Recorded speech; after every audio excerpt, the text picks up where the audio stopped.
Senhor, mas Ele quer que você seja adorador, servidor dele, aleluia. Deus te escolheu, Deus te fez, te criou com um objetivo na terra. Louvado seja Deus. E este objetivo foi para que você viesse um dia reconhecer que o Senhor é Senhor da sua vida, Ele é Senhor da tua alma, Ele é quem te dirige, Ele é quem toma teu espaço, querido.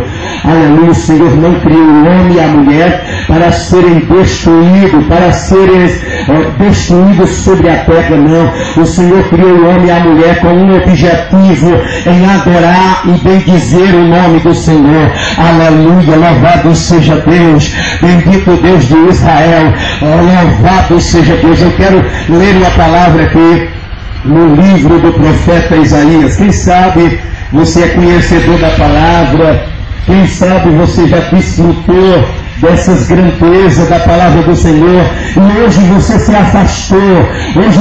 afastou da presença do Senhor.